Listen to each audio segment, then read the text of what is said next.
We have the first round of questioning at 6 minutes, starting with Mr. Vidal. Thank you, Mr. Chair. Thank you, Minister, and your team for being here with us today. We do appreciate. We know you're busy. I have many questions, and as you know, very little time, so I'm going to respectfully ask that you respect my time with concise answers so I can get through some of my questions, if that's all right. I must say I do have some concerns about your department's plans. There's an old saying, what gets measured gets done. Would you agree with that? I would agree with that. I would agree that we also like to measure outcomes. Thank you. The most recent departmental results report issued by your department, if you look at some of the summaries in GC Infobase, identifies there are 65 indicators used to measure the performance of your department. Only 13 of those indicators are identified as having been met at the time of that report. That's a 20% success rate. Would you consider that to be acceptable? What I consider unacceptable is the socioeconomic gap that exists between Indigenous and non-Indigenous peoples.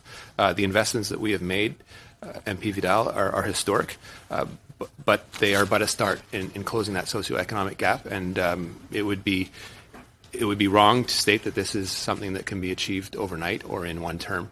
Those indicators, if any of my team wants to speak to them, I would encourage them to do so, but this has to be put in a much, much broader context.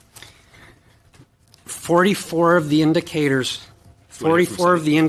meaning are considered unspecified, meaning that the targets have either not been set nor results have not been measured for some reason. Even in the 2021 plan, which was just released, many of these same targets have still not been met. Not been met, they've not been set, sorry. We're 3 years into this now. I understand your comments about investing, and I appreciate that, but we're talking a 66% increase in almost $18 billion now in your 2021 plan compared to 2015-16. Even the PBO report this morning that was issued, and I quote, it says, it is difficult to determine whether services improved as a result of the increased total budgetary spending. I guess I would challenge you, do you feel Indigenous people are actually being well served by your department when there seems to be very little expectation that the targets will actually be met or even be set? Well, I think in the global context, those investments, while they are historic and shouldn't be understated, are addressing a cost of inaction that has existed over decades. We have closed the financial gap with, in terms of education on reserve. That is something that all Canadians should be proud of. The results will come, and we know that the graduations are the same or above non-Indigenous graduation rates when that gap is closed and when that devolution occurs to Indigenous communities with respect to education or any other matter. These are ambitious goals, and I will concede that. I would ask that my staff talk about those indicators specifically, but there is a cost to inaction, and we see that every day. There's also a cost to action, and that's precisely what we've implemented. One of the challenges in establishing targets is that when we are co-developing policies and programs, we also work with partners to establish what will be the targets, the rhythm, and the measurement that we will follow going forward. For some, for example, on education, we still have work to do with partners to get to the definitive measurement, but the tools and the process are being measured, they are in place. But before we are able to publish and definitively say this is the target, we have to have the mechanic done and the partnership developed with First Nation and Inuit and Métis when it's applicable to establish that. We have, for example, put money forward for a 10-year funding on the First Nation health survey that will provide us with some data. We did the same thing last year, confirmation of ongoing long-term funding for the Inuit health survey. So we are putting in place the mechanism that will allow the department to report on progress against the indicator and establish targets that are agreed upon with the partners. You've probably seen on the tuberculosis, for example, last year, there was an announcement of what is the target, what we are planning to achieve, a 50% reduction by 2025 in elimination in the territories in partnership with Inuit and territorial government by 2030. So it's ambitious, and we are putting the measurement in place to support the reporting on these. Thank you. Let me move on to a very specific example of your targets. The indicator identified as percentage of First Nations and Inuit communities with access to mental wellness services was set at 50% with a target to be achieved by March of 2020, and that was in the 2019-20 department plan. In the 2021 department plan, that target now has been adjusted from 50% down to 34%, with a target of March 21 instead of March 20. A lower target, a longer time to get there. I use this as an example because it's an indicator of many of the measurements and the indicators in your plan. I guess my question is, why are so many targets adjusted each year to match performance instead of performance being adjusted to get to the targets? In my world, I always expected performance to reach targets. I didn't adjust my targets to match performance. 30 seconds.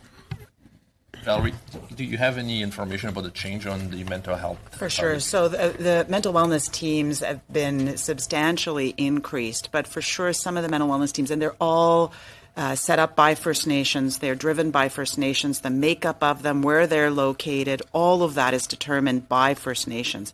And some of the leadership processes to get to the place where the decision was made as to where they would be established took a bit longer, particularly in some of the more complex provinces where there are many players that participate in those conversations. We also were able to negotiate some innovative partnerships, such as in Ontario, where they're co-funded now by the province, which has enabled us to double the number of mental wellness teams. But realistically, it has meant that it's taken a little bit longer for those teams to be set up. Thank you. So we've adjusted the target with our partners. Our next round goes to Ms. Zan for 6 minutes. Vidal. Gary, please go ahead. Thank you, Mr. Chair. I want to make it clear, you talk a lot about historical investments, and I want to make it clear that I'm not opposed to making investments in Indigenous communities. My concern is that we have accountability and that we are doing it the best that we can when I talk about the measures and the indicators and some of those kind of things.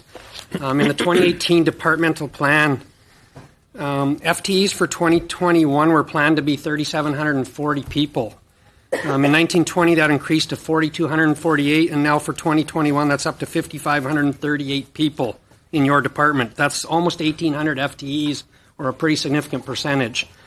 In your departmental plan, you also talk about our work supporting self-determination of Indigenous peoples so that in the future the services we offer are developed, governed, and delivered by Indigenous peoples. Again, this morning, I know I've heard you talk about working yourself out of a job, and I get totally where you're coming from on that.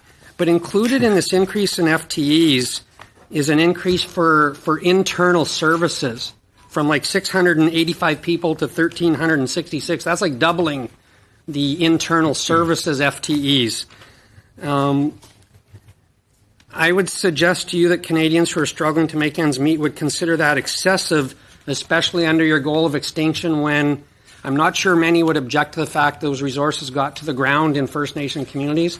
But when we're doubling our FTEs within the bureaucracy in Ottawa, that would be my struggle. And I'm just curious to see if you think that's appropriate and what your response to that would be. Gary, I acknowledge how hard you're working to get me out of a job.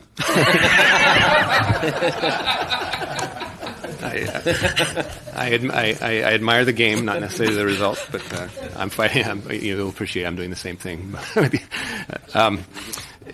Look, a number, I think we have to compare apples to apples here, and it's key because it leads into the sort of statement that you made. A number of the FTEs reflect the transfer from First Nations Inuit Health Branch over from Health Canada as part of the disaggregation of not only Crown Indigenous Relations, but Indigenous Services Canada, and making sure that First Nations health is treated in a culturally appropriate way. So it came under my ministry. So we need to reflect that as well. And as to the other numbers, and I guess what we would say the penetration rate of the funds into communities, they're very, very high. I would like to turn to them, but I would turn to my officials to give you a little more clarity on that.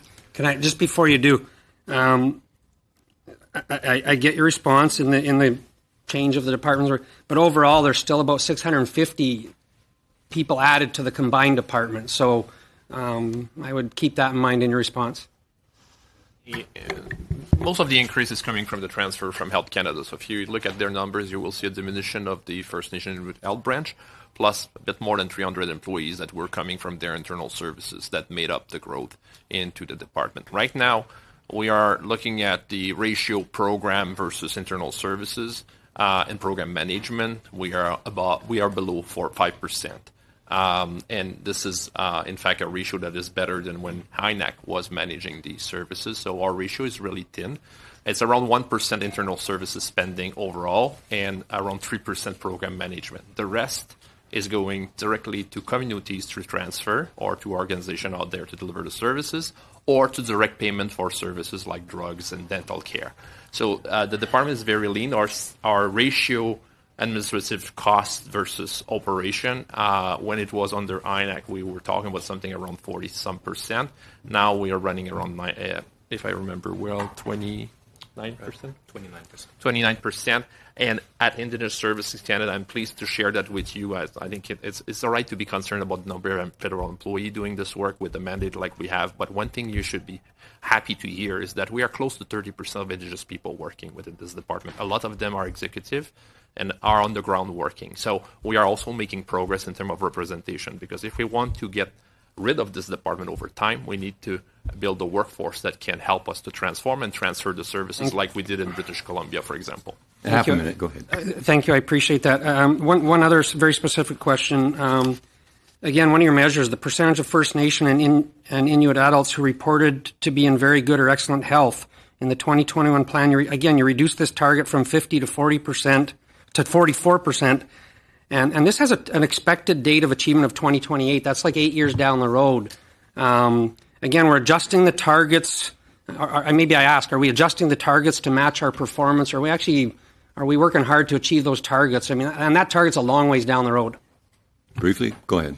Can I speak to it? So the source of that information is the First Nations Regional Longitudinal Health Survey. So it's cyclical over a 4 or 5 year period. That is the reason, but that is a First Nations data source. It's entirely controlled and driven by First Nations. That indicator is actually crafted by First Nations through the First Nations Information Governance Center. Thank you very much. Mr. Pawlowski,